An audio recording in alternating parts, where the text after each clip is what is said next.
Europe 1 midi, Arthur Delaborde.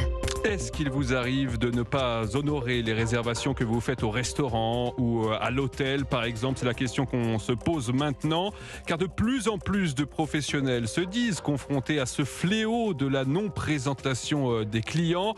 Nous sommes avec Franck Delvaux, président de l'UMI Paris-Île-de-France. Bonjour Franck Delvaux. Bonjour. Et ce phénomène dit de no-show en anglais, de non-présentation des clients, inquiète les professionnels que vous représentez. Ça a des conséquences notamment sur leur chiffre d'affaires. Oui, tout à fait. C'est un phénomène qu'on a vu apparaître après le Covid. Aujourd'hui, on peut réserver un restaurant en un clic et c'est pas engageant. C'est-à-dire que, avant, on réservait, on appelait le restaurateur, on passait le voir, on disait, qu'est-ce qu'il y aura comme plat? Là, aujourd'hui, on réserve en un clic, c'est complètement impersonnel. Donc, on y va, on n'y va pas. Voilà. Et aujourd'hui, pour un restaurateur au moins il a 2 places, au plus vous imaginez quelqu'un qui a 30 places, il y a 2 tables qui viennent pas, il perd 15% de son chiffre d'affaires ce soir-là.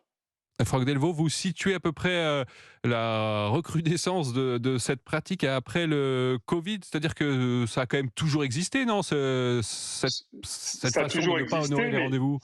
Ça a toujours existé, mais il est arrivé. D'ailleurs, on le voit dans d'autres domaines. Vous parliez de la santé avant. Dans la santé, on voit aussi qu'il y a beaucoup de no-show. Et donc, c'est arrivé parce qu'il y a des nouvelles applications qui sont arrivées, je vous dis, qui sont complètement impersonnelles. Vous réservez en un clic. Donc, le restaurateur, avant, vous appeliez dans un restaurant. Généralement, on réservait, on appelait. Ah, bonjour, on sera autant, on va venir là à telle heure, j'aurai peut-être telle table, etc.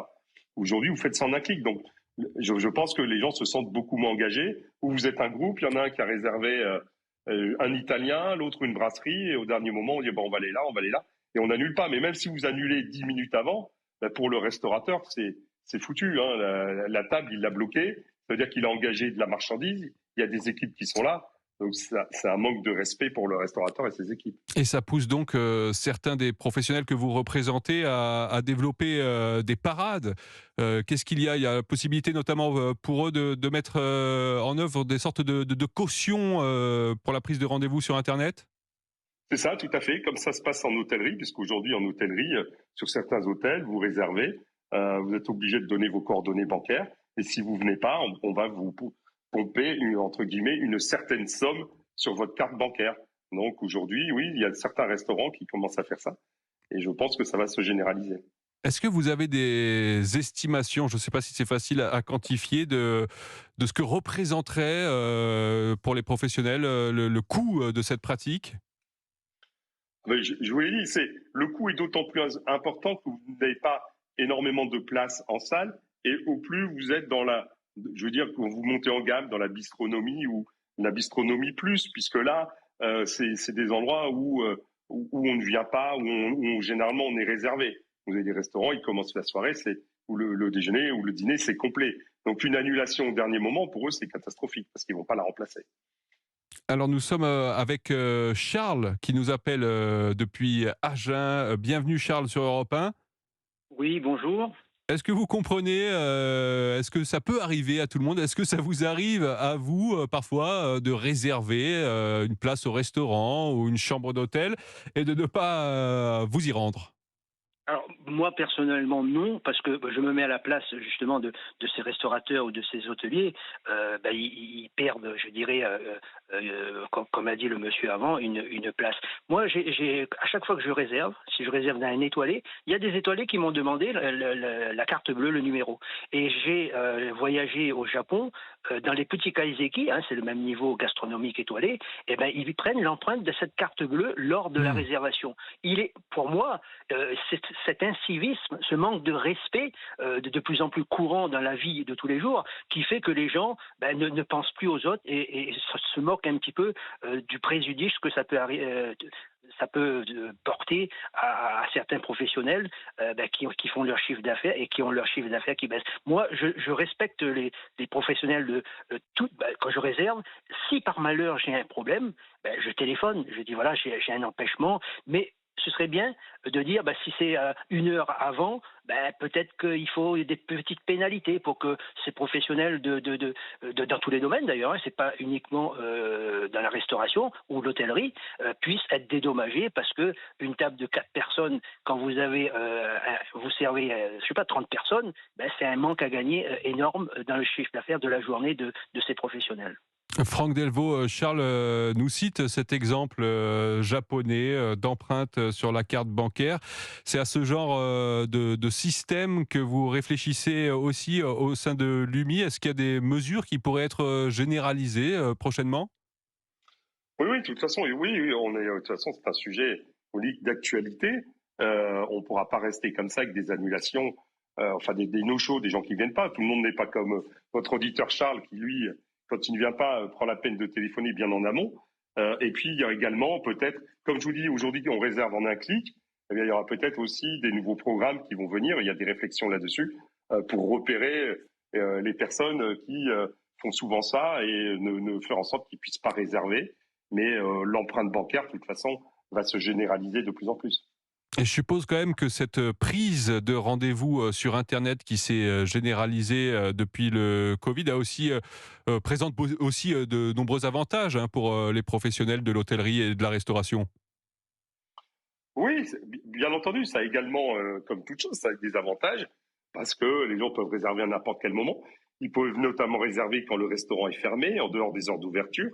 Et donc, il y a des applications qui permettent de voir combien il y a de réservations, combien les gens seront, etc. Mais l'inconvénient, c'est qu'on constate, c'est généralement via ce système de réservation qu'il y a le plus de no-shows. Alors nous sommes avec Étienne qui nous a appelé au 01 80 20 39 21. Étienne, bonjour, bienvenue sur Europe 1. Bonjour. Et vous êtes aussi choqué par cette pratique des clients qui réservent et ne viennent pas dans les restaurants, dans les hôtels ?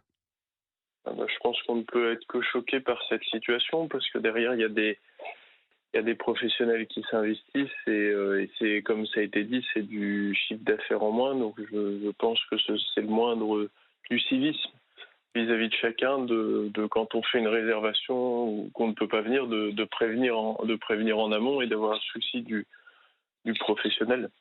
Et est-ce qu'il vous est arrivé à vous personnellement, est-ce que dans votre entourage, vous connaissez des personnes qui peuvent comme ça ne pas vraiment se soucier de cette prise de rendez-vous auprès des professionnels ?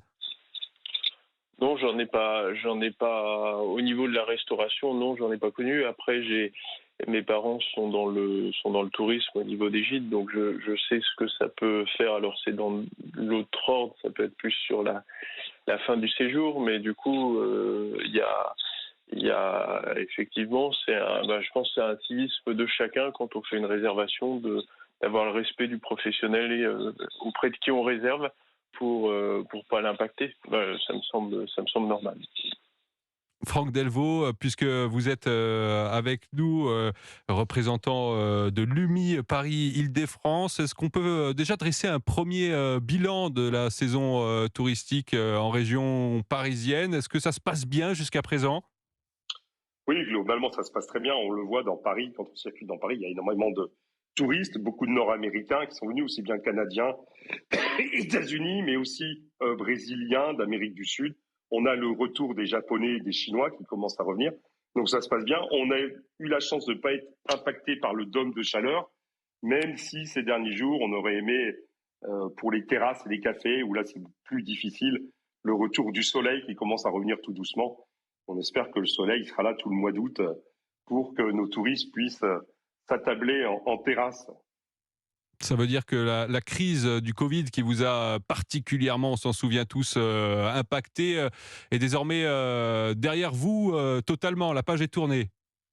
Ce sera une bonne année, un bon cru, la saison 2023 à Paris-Île-de-France en termes de tourisme, surtout qu'on va vite arriver maintenant sur la Coupe du Monde de rugby, où on sait qu'il y aura beaucoup de monde pour la Coupe du Monde de rugby.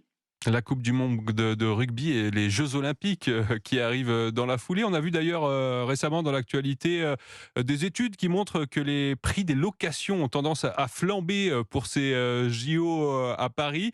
Est-ce que vous comprenez cette pratique, Franck Delvaux ? Alors, il est évident qu'une chambre d'hôtel sera plus chère l'été prochain que cet été ou l'été suivant. C'est le Maintenant, ce jeu qu'il de faut l'offre voir, et la demande. c'est la loi de l'offre et la demande, puisque comment on détermine le prix d'une chambre d'hôtel? Il y a le niveau de confort, il y a la politique tarifaire, et puis il y a la loi de l'offre et la demande. Alors oui, j'ai vu des exemples. Vous avez un hôtel qui est à 90 euros, qui est passé à 1300 euros. Bien sûr, c'est exagéré, mais il faut se poser la question, est-ce qu'il a loué sa chambre?